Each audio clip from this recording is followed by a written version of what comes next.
Welcome to Fantasy Realm Reads. Today we bring you another captivating Sherlock Holmes mystery, The Man with the Twisted Lip, by Sir Arthur Conan Doyle. Join us as Holmes and Watson unravel the strange disappearance of Neville Saint Claire, leading to a surprising and twisted revelation. Sit back, relax, and dive into this classic detective tale full of intrigue and suspense. Let's get started. The Adventures of Sherlock Holmes by Sir Arthur Conan Doyle. Adventure 6, The Man with the Twisted Lip. Isa Whitney, brother of the late Elias Whitney, D.D., principal of the Theological College of St. George's, was much addicted to opium. The habit grew upon him, as I understand, from some foolish freak when he was at college, for having read De Quincey's description of his dreams and sensations, he had drenched his tobacco with laudanum in an attempt to produce the same effects. He found, as so many more have done, that the practice is easier to attain than to get rid of, and for many years he continued to be a slave to the drug, an object of mingled horror and pity to his friends and relatives. I can see him now, with yellow, pasty face, drooping lids, and pinpoint pupils, all huddled in a chair, the wreck and ruin of a noble man. One night, it was in June '89, there came a ring to my bell, about the hour when a man gives his first yawn and glances at the clock. I sat up in my chair, and my wife laid her needlework down in her lap and made a little face of disappointment. "A patient," said she. "You'll have to go out." I groaned, for I was newly come back from a weary day. We heard the door open, a few hurried words, and then quick steps upon the linoleum. Our own door flew open, and a lady, clad in some dark-coloured stuff, with a black veil, entered the room. "You will excuse my calling so late," she began, and then, suddenly losing her self-control, she ran forward, threw her arms about my wife's neck, and sobbed upon her shoulder. "Oh, I'm in such trouble!" she cried. "I do so want a little help." "Why," said my wife, pulling up her veil, "it is Kate Whitney. How you startled me, Kate! I had not an idea who you were when you came in." "I don't know what to do, so I came straight to you." That was always the way. Folk who were in grief came to my wife like birds to a lighthouse. "It was very sweet of you to come. Now, you must have some wine and water, and sit here comfortably and tell us all about it. Or should you rather that I sent James off to bed?" "Oh, no, no! I want the doctor's advice and help too. It's about Isa. He's not been home for 2 days. I'm so frightened about him." It was not the first time that she had spoken to us of her husband's trouble, to me as a doctor, to my wife as an old friend and school companion. We soothed and comforted her by such words as we could find. Did she know where her husband was? Was it possible that we could bring him back to her? It seems that it was. She had the surest information that of late he had, when the fit was on him, made use of an opium den in the farthest east of the city. Hitherto his orgies had always been confined to one day, and he had come back twitching and shattered in the evening. But now the spell had been upon him 48 hours, and he lay there, doubtless among the dregs of the docks, breathing in the poison or sleeping off the effects. There he was to be found, she was sure of it, at the Bar of Gold, in Upper Swandam Lane. But what was she to do? How could she, a young and timid woman, make her way into such a place and pluck her husband out from among the ruffians who surrounded him? There was the case, and of course there was but one way out of it. Might I not escort her to this place? And then, as a second thought, why should she come at all? I was Isa Whitney's medical adviser, and as such I had influence over him. I could manage it better if I were alone. I promised her on my word that I would send him home in a cab within 2 hours, if he were indeed at the address which she had given me. And so in 10 minutes I had left my armchair and cheery sitting-room behind me, and was speeding eastward in a hansom on a strange errand, as it seemed to me at the time, though the future only could show how strange it was to be. But there was no great difficulty in the first stage of my adventure. Upper Swandam Lane is a vile alley lurking behind the high wharves which line the north side of the river to the east of London Bridge. Between a slop shop and a gin shop, approached by a steep flight of steps leading down to a black gap like the mouth of a cave, I found the den of which I was in search. Ordering my cab to wait, I passed down the steps, worn hollow in the centre by the ceaseless tread of drunken feet, and by the light of a flickering oil lamp above the door I found the latch and made my way into a long, low room, thick and heavy with the brown opium smoke, and terraced with wooden berths like the forecastle of an emigrant ship. Through the gloom one could dimly catch a glimpse of bodies lying in strange, fantastic poses, bowed shoulders, bent knees, heads thrown back, and chins pointing upward, with here and there a dark, lacklustre eye turned upon the newcomer. Out of the black shadows there glimmered little red circles of light, now bright, now faint, as the burning poison waxed or waned in the bowls of the metal pipes. The most lay silent, but some muttered to themselves, and others talked together in a strange, low, monotonous voice, their conversation coming in gushes, and then suddenly tailing off into silence, each mumbling out his own thoughts and paying little heed to the words of his neighbour. At the farther end was a small brazier of burning charcoal, beside which on a three-legged wooden stool there sat a tall, thin old man, with his jaw resting upon his two fists and his elbows upon his knees, staring into the fire. As I entered, a sallow Malay attendant had hurried up with a pipe for me and a supply of the drug, beckoning me to an empty berth. "Thank you, I have not come to stay," said I. "There is a friend of mine here, Mr. Isa Whitney, and I wish to speak with him." There was a movement and an exclamation from my right, and peering through the gloom, I saw Whitney, pale, haggard, and unkempt, staring out at me. "My God, it's Watson!" said he. He was in a pitiable state of reaction, with every nerve in a twitter. "I say, Watson, what o'clock is it?" "Nearly 11. "Of what day?" "Of Friday, June 19th. "Good heavens, I thought it was Wednesday." "It is Wednesday. What do you want to frighten a chap for?"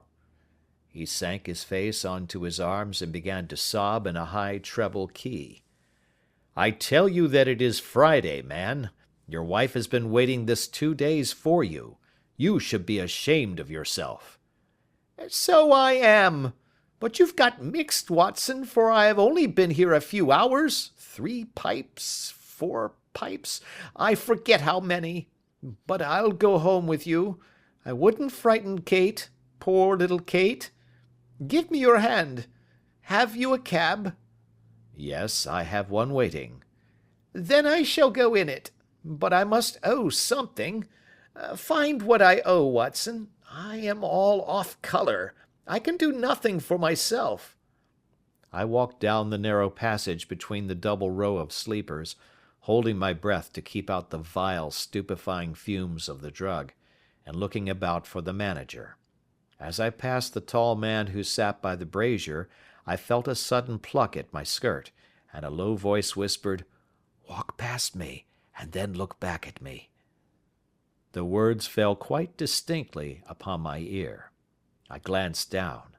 They could only have come from the old man at my side, and yet he sat now as absorbed as ever, very thin, very wrinkled, bent with age, an opium pipe dangling down from between his knees, as though it had dropped in sheer lassitude from his fingers. I took 2 steps forward and looked back. It took all my self-control to prevent me from breaking out into a cry of astonishment. He had turned his back so that none could see him but I. His form had filled out, his wrinkles were gone, the dull eyes had regained their fire, and there, sitting by the fire and grinning at my surprise, was none other than Sherlock Holmes. He made a slight motion to me to approach him, and instantly, as he turned his face half round to the company once more, subsided into a doddering, loose-lipped senility. "Holmes," I whispered, "what on earth are you doing in this den?" "As low as you can," he answered. "I have excellent ears. If you would have the great kindness to get rid of that sottish friend of yours, I should be exceedingly glad to have a little talk with you." "I have a cab outside." "Then pray send him home in it. You may safely trust him, for he appears to be too limp to get into any mischief. I should recommend you also to send a note by the cabman to your wife to say that you have thrown in your lot with me. If you will wait outside, I shall be with you in 5 minutes." It was difficult to refuse any of Sherlock Holmes's requests, for they were always so exceedingly definite, and put forward with such a quiet air of mastery. I felt, however, that when Whitney was once confined in the cab my mission was practically accomplished, and for the rest, I could not wish anything better than to be associated with my friend in one of those singular adventures which were the normal condition of his existence. In a few minutes I had written my note, paid Whitney's bill, led him out to the cab, and seen him driven through the darkness. In a very short time a decrepit figure had emerged from the opium den, and I was walking down the street with Sherlock Holmes. For 2 streets he shuffled along with a bent back and an uncertain foot. Then, glancing quickly round, he straightened himself out and burst into a hearty fit of laughter. "I suppose, Watson," said he, "that you imagine that I have added opium smoking to cocaine injections, and all the other little weaknesses on which you have favoured me with your medical views." "I was certainly surprised to find you there." "But not more so than I to find you." "I came to find a friend." "And I to find an enemy." "An enemy?" "Yes, one of my natural enemies, or, shall I say, my natural prey. Briefly, Watson, I am in the midst of a very remarkable inquiry, and I have hoped to find a clue in the incoherent ramblings of these sots, as I have done before now. Had I been recognized in that den my life would not have been worth an hour's purchase, for I have used it before now for my own purposes, and the rascally Lascar who runs it has sworn to have vengeance upon me. There is a trap-door at the back of that building, near the corner of Paul's Wharf, which could tell some strange tales of what has passed through it upon the moonless nights." "What? You do not mean bodies?" "Aye, bodies, Watson. We should be rich men if we had £1,000 for every poor devil who has been done to death in that den. It is the vilest murder trap on the whole riverside, and I fear that Neville St. Clair has entered it never to leave it more. But our trap should be here." He put his 2 forefingers between his teeth and whistled shrilly, a signal which was answered by a similar whistle from the distance, followed shortly by the rattle of wheels and the clink of horses' hoofs. "Now, Watson," said Holmes, as a tall dog-cart dashed up through the gloom, throwing out 2 golden tunnels of yellow light from its side lanterns, "you'll come with me, won't you?" "If I can be of use." "Oh, a trusty comrade is always of use, and a chronicler still more so. My room at the Cedars is a double-bedded one." "The Cedars?" "Yes, that is Mr. St. Clair's house. I am staying there while I conduct the inquiry." "Where is it, then?" "Near Lee, in Kent. We have a 7-mile drive before us."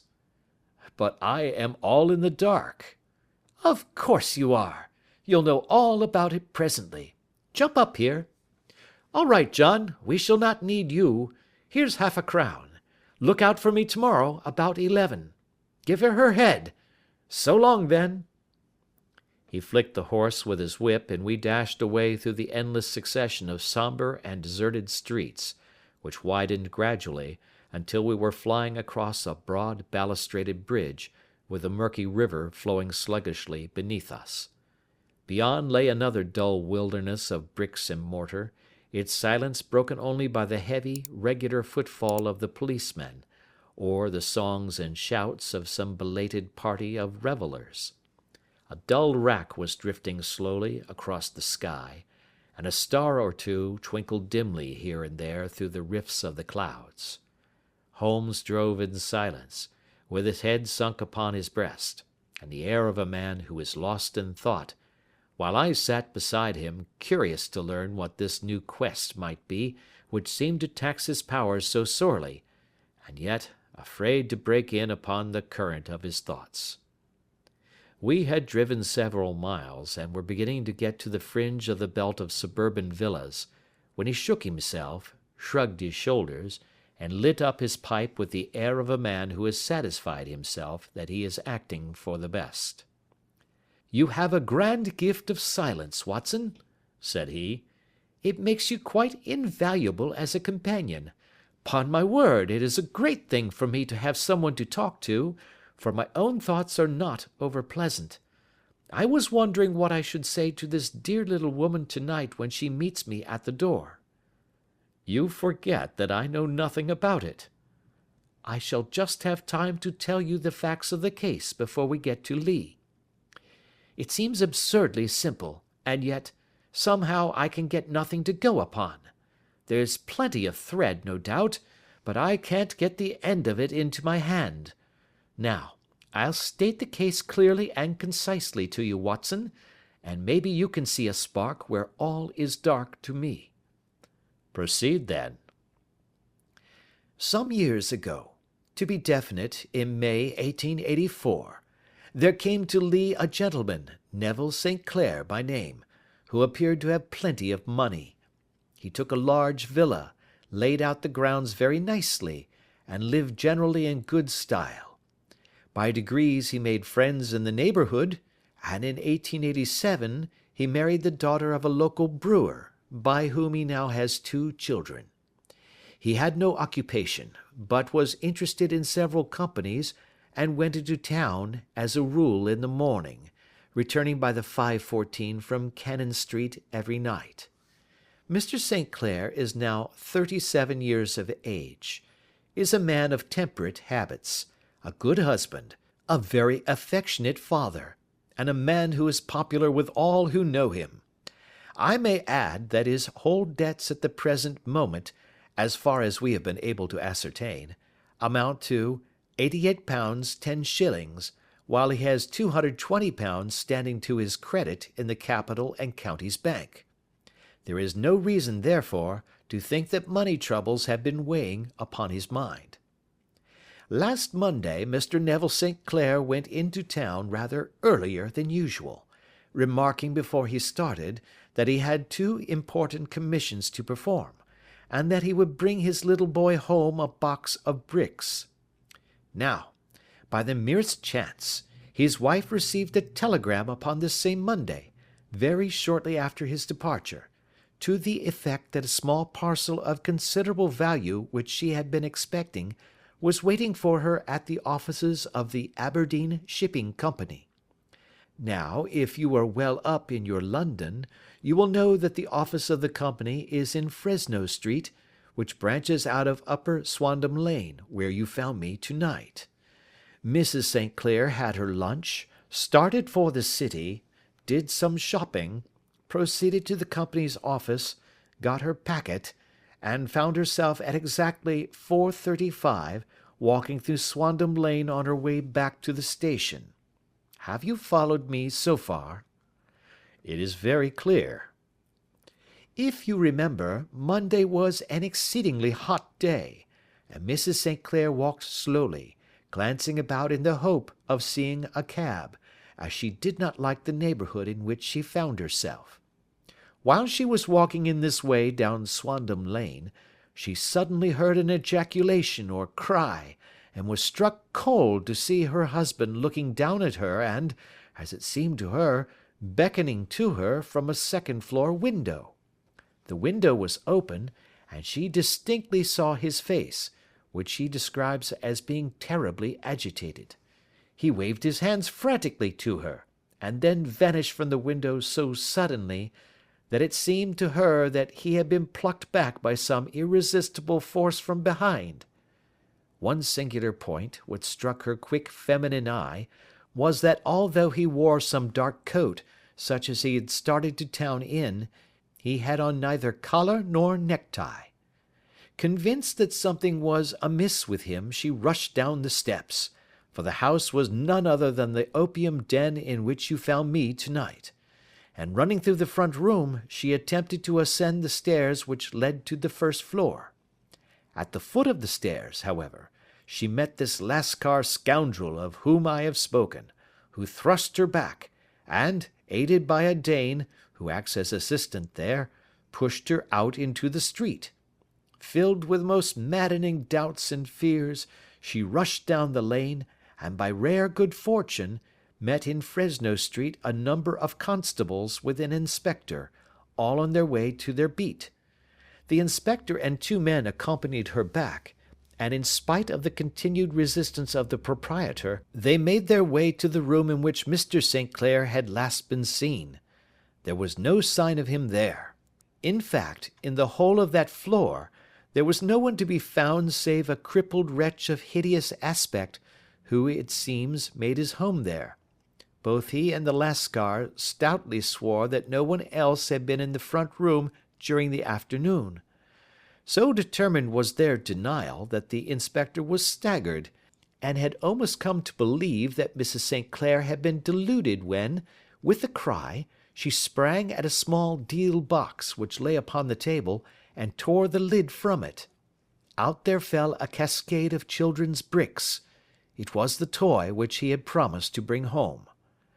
This discovery, and the evident confusion which the cripple showed, made the inspector realize that the matter was serious. The rooms were carefully examined, and results all pointed to an abominable crime. The front room was plainly furnished as a sitting room, and led into a small bedroom, which looked out upon the back of one of the wharves. Between the wharf and the bedroom window is a narrow strip, which is dry at low tide, but is covered at high tide with at least 4½ feet of water. The bedroom window was a broad one and opened from below. On examination, traces of blood were to be seen upon the window sill, and several scattered drops were visible upon the wooden floor of the bedroom. Thrust away behind a curtain in the front room were all the clothes of Mr. Neville St. Clair, with the exception of his coat. His boots, his socks, his hat, and his watch, all were there. There were no signs of violence upon any of these garments, and there were no other traces of Mr. Neville St. Clair. Out of the window he must apparently have gone, for no other exit could be discovered, and the ominous bloodstains upon the sill gave little promise that he could save himself by swimming, for the tide was at its very highest at the moment of the tragedy. And now, as to the villains who seemed to be immediately implicated in the matter. The Lascar was known to be a man of the vilest antecedents, but as, by Mrs. St. Clair's story, he was known to have been at the foot of the stair within a very few seconds of her husband's appearance at the window, he could hardly have been more than an accessory to the crime. His defence was one of absolute ignorance, and he protested that he had no knowledge as to the doings of Hugh Bone, his lodger, and that he could not account in any way for the presence of the missing gentleman's clothes. So much for the Lascar manager. Now for the sinister cripple who lives upon the second floor of the opium den, and who was certainly the last human being whose eyes rested upon Neville St. Clair. His name is Hugh Bone, and his hideous face is one which is familiar to every man who goes much to the city. He is a professional beggar, though, in order to avoid the police regulations, he pretends to a small trade in wax vestas. Some little distance down Threadneedle Street, upon the left-hand side, there is, as you may have remarked, a small angle in the wall. Here it is that this creature takes his daily seat, cross-legged with his tiny stock of matches on his lap, and as he is a piteous spectacle, a small rain of charity descends into the greasy leather cap which lies upon the pavement beside him. I have watched the fellow more than once before ever I thought of making his professional acquaintance, and I have been surprised at the harvest which he has reaped in a short time. His appearance, you see, is so remarkable that no one can pass him without observing him. A shock of orange hair, a pale face disfigured by a horrible scar, which, by its contraction, has turned up the outer edge of his upper lip, a bulldog chin, and a pair of very penetrating dark eyes, which present a singular contrast to the colour of his hair, all mark him out from amid the common crowd of mendicants, and so too does his wit, for he is ever ready with a reply to any piece of chaff which may be thrown at him by the passers-by. This is the man whom we now learn to have been the lodger at the opium den, and to have been the last man to see the gentleman of whom we are in quest. But a cripple, said I. What could he have done single-handed against a man in the prime of life? He is a cripple in the sense that he walks with a limp, but in other respects he appears to be a powerful and well-nurtured man. Surely your medical experience would tell you, Watson, that weakness in one limb is often compensated for by exceptional strength in the others. Pray continue your narrative. Mrs. St. Clair had fainted at the sight of the blood upon the window, and she was escorted home in a cab by the police, as her presence could be of no help to them in their investigations. Inspector Barton, who had charge of the case, made a very careful examination of the premises, but without finding anything which threw any light upon the matter. One mistake had been made in not arresting Boone instantly, as he was allowed some few minutes during which he might have communicated with his friend the Lascar, but this fault was soon remedied, and he was seized and searched, without anything being found which could incriminate him. There were, it is true, some blood-stains upon his right shirt-sleeve, but he pointed to his ring finger, which had been cut near the nail, and explained that the bleeding came from there, adding that he had been to the window not long before, and that the stains which had been observed there came doubtless from the same source. He denied strenuously having ever seen Mr. Neville St. Clair, and swore that the presence of the clothes in his room was as much a mystery to him as to the police. As to Mrs. St. Clair's assertion that she had actually seen her husband at the window, he declared that she must have been either mad or dreaming. He was removed, loudly protesting, to the police station, while the inspector remained upon the premises in the hope that the ebbing tide might afford some fresh clue. And it did, though they hardly found upon the mud-bank what they had feared to find. It was Neville St. Clair's coat, and not Neville St. Clair, which lay uncovered as the tide receded. And what do you think they found in the pockets? I cannot imagine. No, I don't think you would guess. Every pocket stuffed with pennies and halfpennies, 421 pennies and 270 halfpennies. It was no wonder that it had not been swept away by the tide. But a human body is a different matter. There is a fierce eddy between the wharf and the house. It seemed likely enough that the weighted coat had remained when the stripped body had been sucked away into the river. But I understand that all the other clothes were found in the room.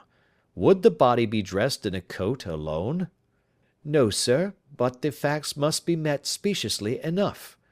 Suppose that this man Boone had thrust Neville St. Clair through the window, there is no human eye which could have seen the deed. What would he do then? It would of course instantly strike him that he must get rid of the tell-tale garments. He would seize the coat then, and be in the act of throwing it out, when it would occur to him that it would swim and not sink. He has little time, for he has heard the scuffle downstairs when the wife tried to force her way up, and perhaps he has already heard from his Lascar confederate that the police are hurrying up the street. There is not an instant to be lost. He rushes to some secret hoard, where he has accumulated the fruits of his beggary, and he stuffs all the coins upon which he can lay his hands into the pockets to make sure of the coat's sinking. He throws it out, and would have done the same with the other garments had not he heard the rush of steps below, and only just had time to close the window when the police appeared." "It certainly sounds feasible." "Well, we will take it as a working hypothesis for want of a better. Boone, as I have told you, was arrested and taken to the station, but it could not be shown that there had ever before been anything against him. He had for years been known as a professional beggar, but his life appeared to have been a very quiet and innocent one. There the matter stands at present, and the questions which have to be solved: what Neville St. Clair was doing in the opium den, what happened to him when there, where he is now, and what Hugh Boone had to do with his disappearance, are all as far from a solution as ever. I confess that I cannot recall any case within my experience which looked at the first glance so simple, and yet which presented such difficulties." While Sherlock Holmes had been detailing this singular series of events, we had been whirling through the outskirts of the great town until the last straggling houses had been left behind, and we rattled along with a country hedge upon either side of us. Just as he finished, however, we drove through 2 scattered villages, where a few lights still glimmered in the windows. "We are on the outskirts of Lee," said my companion. "We have touched on 3 English counties in our short drive, starting in Middlesex, passing over an angle of Surrey, and ending in Kent. See that light among the trees? That is the Cedars, and beside that lamp sits a woman whose anxious ears have already, I have little doubt, caught the clink of our horses' feet." "But why are you not conducting the case from Baker Street?" I asked. "Because there are many inquiries which must be made out here. Mrs. St. Clair has most kindly put 2 rooms at my disposal, and you may rest assured that she will have nothing but a welcome for my friend and colleague. I hate to meet her, Watson, when I have no news of her husband. Here we are.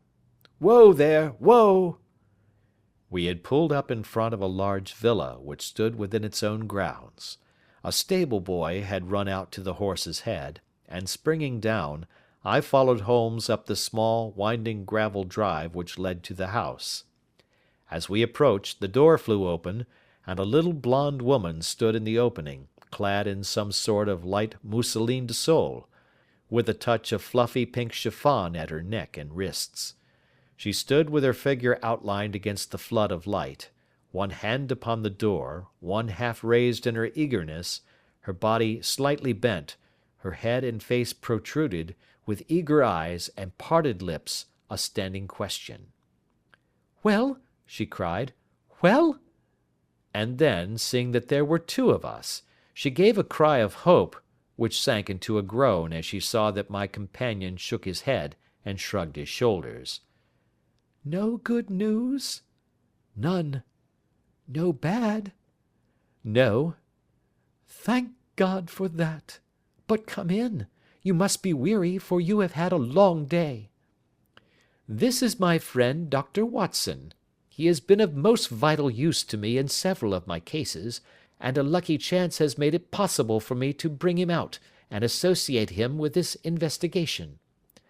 I am delighted to see you," said she, pressing my hand warmly. "You will, I am sure, forgive anything that may be wanting in our arrangements, when you consider the blow which has come so suddenly upon us." "My dear madam," said I am an old campaigner, and if I were not, I can very well see that no apology is needed. If I can be of any assistance, either to you or to my friend here, I shall be indeed happy." "Now, Mr. Sherlock Holmes," said the lady, as we entered a well-lit dining-room, upon the table of which a cold supper had been laid out, "I should very much like to ask you 1 or 2 plain questions, to which I beg that you will give a plain answer." "Certainly, madam." "Do not trouble about my feelings. I am not hysterical, nor given to fainting. I simply wish to hear your real opinion." "Upon what point?" "In your heart of hearts, do you think that Neville is alive?" Sherlock Holmes seemed to be embarrassed by the question. "Frankly now," she repeated, standing upon the rug and looking keenly down at him as he leaned back in a basket chair. "Frankly, then, madam, I do not." "You think that he is dead?" "I do." "Murdered?" "I don't say that. Perhaps." "And on what day did he meet his death?" "On Monday." "Then perhaps, Mr. Holmes, you will be good enough to explain how it is that I have received a letter from him to-day." Sherlock Holmes sprang out of his chair as if he had been galvanized. "What?" he roared. "Yes, to-day." She stood smiling, holding up a little slip of paper in the air. "May I see it?" "Certainly." He snatched it from her in his eagerness, and smoothing it out upon the table, he drew over the lamp and examined it intently. I had left my chair and was gazing at it over his shoulder. The envelope was a very coarse one and was stamped with the Gravesend postmark and with the date of that very day, or rather of the day before, for it was considerably after midnight. "Coarse writing," murmured Holmes. "Surely this is not your husband's writing, madam?" "No, but the enclosure is." "I perceive also that whoever addressed the envelope had to go and inquire as to the address." "How can you tell that?" "The name, you see, is in perfectly black ink, which has dried itself. The rest is of a greyish colour, which shows that blotting paper has been used. If it had been written straight off and then blotted, none would be of a deep black shade. This man has written the name, and there has then been a pause before he wrote the address, which can only mean that he was not familiar with it. It is, of course, a trifle, but there is nothing so important as trifles. Now, let us now see the letter. Ha! There has been an enclosure here." "Yes, there was a ring, his signet ring." "And you are sure that this is your husband's hand?" "One of his hands." "One?" "His hand when he wrote hurriedly. It is very unlike his usual writing, and yet I know it well." "Dearest, do not be frightened. All will come well. There is a huge error which it may take some time to rectify. Wait in patience. Neville."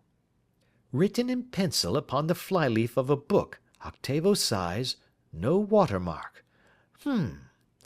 Posted today in Gravesend by a fellow with a dirty thumb. Ha! And the flap has been gummed, if I am not very much in error, by a person who has been chewing tobacco. And you have no doubt that it is your husband's hand, madam?" "None. Neville wrote these words." "And they were posted to-day at Gravesend. Well, Mrs. St. Clair, the clouds lighten, though I should not venture to say that the danger is over." "But he must be alive, Mr. Holmes." "Unless this is a clever forgery to put us on the wrong scent. The ring, after all, proves nothing. It may have been taken from him." "No, no, it is. It is his very own writing." "Very well. It may, however, have been written on Monday and only posted today." "That is possible." "If so, much may have happened between." "Oh, you must not discourage me, Mr. Holmes. I know that all is well with him. There is so keen a sympathy between us that I should know if evil came upon him. On the very day that I saw him last, he cut himself in the bedroom, and yet I in the dining room rushed upstairs instantly with the utmost certainty that something had happened. Do you think that I would respond to such a trifle, and yet be ignorant of his death?" "I have seen too much not to know that the impression of a woman may be more valuable than the conclusion of an analytical reasoner. And in this letter you certainly have a very strong piece of evidence to corroborate your view. But if your husband is alive, and able to write letters, Why should he remain away from you? I cannot imagine. It is unthinkable. And on Monday he made no remarks before leaving you? No. And you were surprised to see him in Swandam Lane? Very much so. Was the window open? Yes. Then he might have called to you? He might. He only, as I understand, gave an inarticulate cry. Yes. A call for help, you thought? Yes, he waved his hands. But it might have been a cry of surprise. Astonishment at the unexpected sight of you might cause him to throw up his hands? It is possible. And you thought he was pulled back? He disappeared so suddenly. He might have leaped back. You did not see anyone else in the room? No, but this horrible man confessed to having been there, and the Lascar was at the foot of the stairs. Quite so. Your husband, as far as you could see, had his ordinary clothes on? But without his collar or tie. I distinctly saw his bare throat. Had he ever spoken of Swandam Lane? Never. Had he ever showed any signs of having taken opium? Never. Thank you, Mrs. St. Clair. Those are the principal points about which I wish to be absolutely clear. We shall now have a little supper and then retire, for we may have a very busy day tomorrow. A large and comfortable double-bedded room had been placed at our disposal, and I was quickly between the sheets, for I was weary after my night of adventure. Sherlock Holmes was a man, however, who, when he had an unsolved problem upon his mind, would go for days, and even for a week, without rest, turning it over, rearranging his facts, looking at it from every point of view until he had either fathomed it or convinced himself that his data were insufficient. It was soon evident to me that he was now preparing for an all-night sitting. He took off his coat and waistcoat, put on a large blue dressing-gown, and then wandered about the room collecting pillows from his bed and cushions from the sofa and armchairs. With these he constructed a sort of Eastern divan, upon which he perched himself cross-legged, with an ounce of shag tobacco and a box of matches laid out in front of him. In the dim light of the lamp I saw him sitting there, an old briar pipe between his lips, his eyes fixed vacantly upon the corner of the ceiling, the blue smoke curling up from him, silent, motionless, and the light shining upon his strong-set aquiline features. So he sat as I dropped off to sleep, and so he sat when a sudden ejaculation caused me to wake up, and I found the summer sun shining into the apartment. The pipe was still between his lips, the smoke still curled upward, and the room was full of a dense tobacco haze, but nothing remained of the heap of shag which I had seen upon the previous night. "Awake, Watson?" he asked. "Yes." "Game for a morning drive?" "Certainly." "Then dress.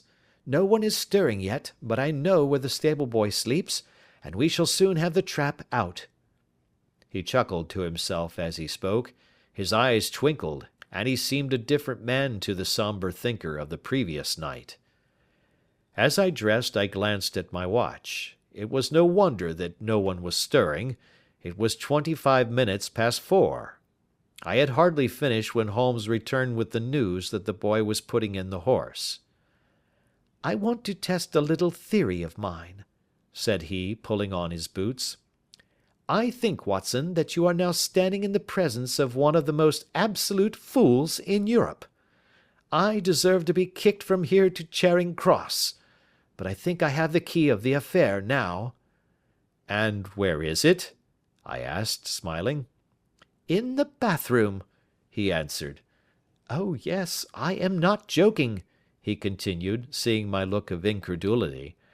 "I have just been there, and I have taken it out, and I have got it in this Gladstone bag.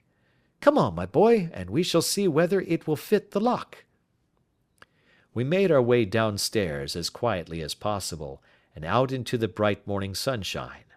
In the road stood our horse and trap, with the half-clad stable-boy waiting at the head.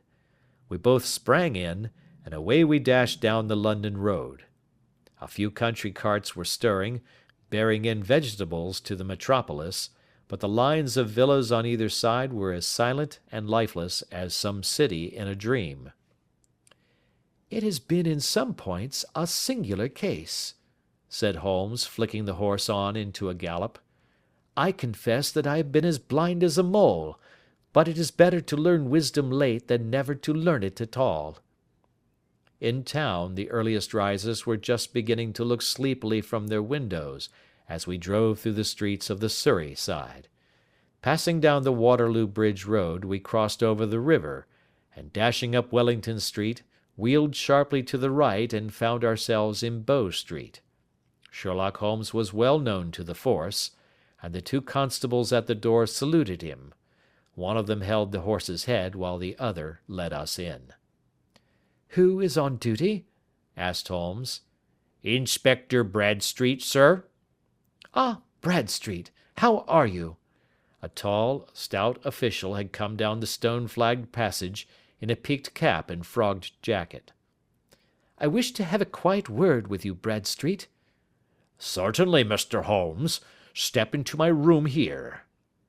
It was a small office-like room, with a huge ledger upon the table, and a telephone projecting from the wall. The inspector sat down at his desk. "What can I do for you, Mr. Holmes?" "I called about that beggarman, Boone, the one who was charged with being concerned in the disappearance of Mr. Neville St. Clair, of Lee." "Yes, he was brought up and remanded for further inquiries." "So I heard. You have him here?" "In the cells." "Is he quiet?" "Oh, he gives no trouble, but he is a dirty scoundrel." "Dirty?" "Yes, it is all we can do to make him wash his hands, and his face is as black as a tinker's. Well, when once his case has been settled, he will have a regular prison bath, and I think, if you saw him, you would agree with me that he needed it." "I should like to see him very much." "Would you? That is easily done. Come this way. You can leave your bag." "No, I think that I'll take it." "Very good. Come this way, if you please." He led us down a passage, opened a barred door, passed down a winding stair, and brought us to a whitewashed corridor with a line of doors on each side. "The third on the right is his," said the inspector. "Here it is." He quietly shot back a panel in the upper part of the door and glanced through. "He is asleep," said he. "You can see him very well." We both put our eyes to the grating. The prisoner lay with his face towards us in a very deep sleep, breathing slowly and heavily. He was a middle-sized man, coarsely clad as became his calling, with a coloured shirt protruding through the rent in his tattered coat. He was, as the inspector had said, extremely dirty, but the grime which covered his face could not conceal its repulsive ugliness. A broad wheal from an old scar ran right across it from eye to chin, and by its contraction had turned up one side of the upper lip, so that 3 teeth were exposed in a perpetual snarl. A shock of very bright red hair grew low over his eyes and forehead. "He's a beauty, isn't he?" said the inspector. "He certainly needs a wash," remarked Holmes. "I had an idea that he might, and I took the liberty of bringing the tools with me." He opened the Gladstone bag as he spoke, and took out, to my astonishment, a very large bath sponge. "Ha! You are a funny one," chuckled the inspector. "Now, if you will have the great goodness to open that door very quietly, we will soon make him cut a much more respectable figure." "Well, I don't know why not," said the inspector. "He doesn't look a credit to the Bow Street cells, does he?" He slipped his key into the lock, and we all very quietly entered the cell. The sleeper half turned, and then settled down once more into a deep slumber. Holmes stooped to the water jug, moistened his sponge, and then rubbed it twice vigorously across and down the prisoner's face. "Let me introduce you," he shouted, "to Mr. Neville St. Clair of Lee in the county of Kent." Never in my life had I seen such a sight. The man's face peeled off under the sponge like the bark from a tree. Gone was the coarse brown tint. Gone, too, was the horrid scar which had seamed it across, and the twisted lip which had given the repulsive sneer to the face. A twitch brought away the tangled red hair, and there, sitting up in his bed, was a pale, sad-faced, refined-looking man, black-haired and smooth-skinned, rubbing his eyes and staring about him with sleepy bewilderment. Then suddenly realizing the exposure, he broke into a scream and threw himself down with his face to the pillow. "Good heavens!" cried the inspector. "It is indeed the missing man. I know him from the photograph." The prisoner turned with the reckless air of a man who abandons himself to his destiny. "Be it so," said he. "And pray what am I charged with?" "With making away with Mr. Neville St. Oh, come, you can't be charged with that unless they make a case of attempted suicide of it," said the inspector with a grin. "Well, I've been 27 years in the force, but this takes the cake." "If I am Mr. Neville St. Clair, then it is obvious that no crime has been committed, and that therefore I am illegally detained." "No crime, but a very great error has been committed," said Holmes. "You would have done better to have trusted your wife." "It was not the wife, it was the children," groaned the prisoner. "God help me, I would not have them ashamed of their father. My God, what an exposure! What can I do?" Sherlock Holmes sat down beside him on the couch, and patted him kindly on the shoulder. "If you leave it to a court of law to clear the matter up," said he, "of course you can hardly avoid publicity. On the other hand, if you convince the police authorities that there is no possible case against you, I do not know that there is any reason that the details should find their way into the papers. Inspector Bradsheet would, I am sure, make notes upon anything which you might tell us and submit it to the proper authorities. The case would then never go into court at all." "God bless you!" cried the prisoner passionately. "I would have endured imprisonment, aye, even execution, rather than have left my miserable secret as a family blot to my children. You are the first who have ever heard my story. My father was a schoolmaster in Chesterfield, where I received an excellent education. I travelled in my youth, took to the stage, and finally became a reporter on an evening paper in London. One day my editor wished to have a series of articles upon begging in the metropolis, and I volunteered to supply them. There was the point from which all my adventures started. It was only by trying begging as an amateur that I could get the facts upon which to base my articles. When an actor, I had, of course, learned all the secrets of making up, and had been famous in the green room for my skill. I took advantage now of my attainments. I painted my face, and to make myself as pitiable as possible, I made a good scar and fixed one side of my lip in a twist by the aid of a small slip of flesh-colored plaster. Then, with a red head of hair and an appropriate dress, I took my station in the business part of the city, ostensibly as a match-seller, but really as a beggar. For 7 hours I plied my trade, and when I returned home in the evening, I found to my surprise that I had received no less than 26 shillings 4 pence. I wrote my articles and thought little more of the matter until, some time later, I backed a bill for a friend and had a writ served upon me for £25. I was at my wits' end where to get the money, but a sudden idea came to me. I begged a fortnight's grace from the creditor, asked for a holiday from my employers, and spent the time in begging in the city under my disguise. In 10 days I had the money and had paid the debt. Well, You can imagine how hard it was to settle down to arduous work at £2 a week, when I knew that I could earn as much in a day by smearing my face with a little paint, laying my cap on the ground, and sitting still. It was a long fight between my pride and the money, but the dollars won at last, and I threw up reporting and sat day after day in the corner which I had first chosen, inspiring pity by my ghastly face, and filling my pockets with coppers. Only one man knew my secret.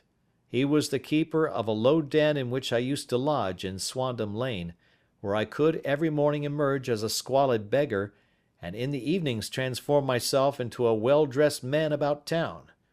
This fellow, a Lascar, was well paid by me for his rooms, so that I knew that my secret was safe in his possession. Well, very soon I found that I was saving considerable sums of money.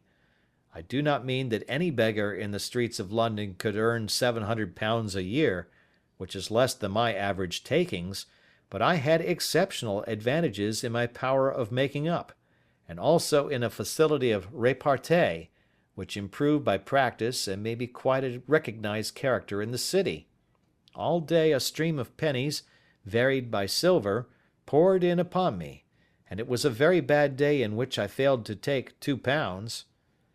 As I grew richer, I grew more ambitious, took a house in the country, and eventually married, without anyone having a suspicion as to my real occupation. My dear wife knew that I had business in the city. She little knew what. Last Monday I had finished for the day and was dressing in my room above the opium den, when I looked out of my window and saw, to my horror and astonishment, that my wife was standing in the street, with her eyes fixed full upon me. I gave a cry of surprise, threw up my arms to cover my face, and, rushing to my confidant, the Lascar, entreated him to prevent anyone from coming up to me.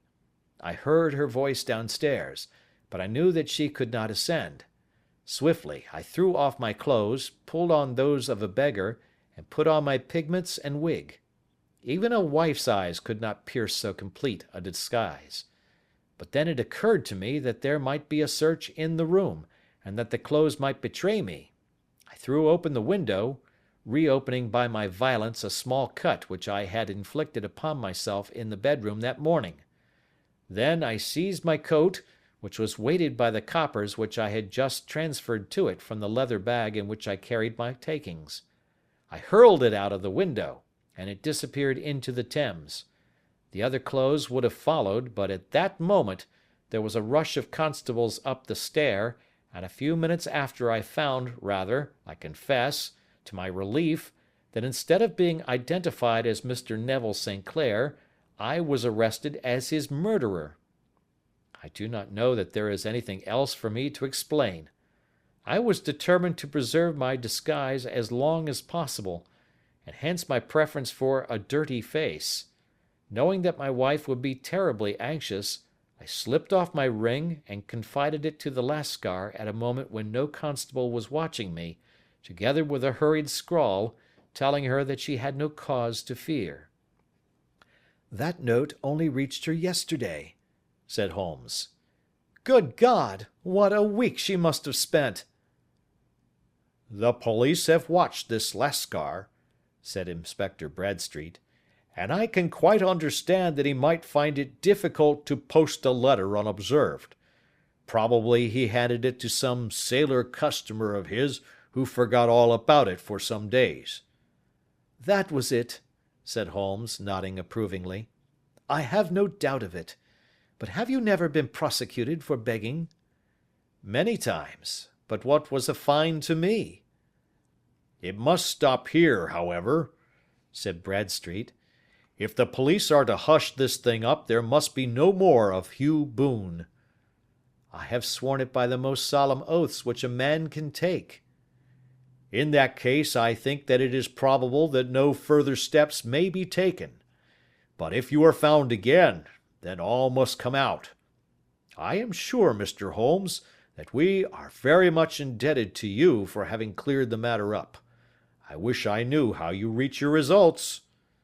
"I reached this one," said my friend, "by sitting upon 5 pillows and consuming an ounce of shag.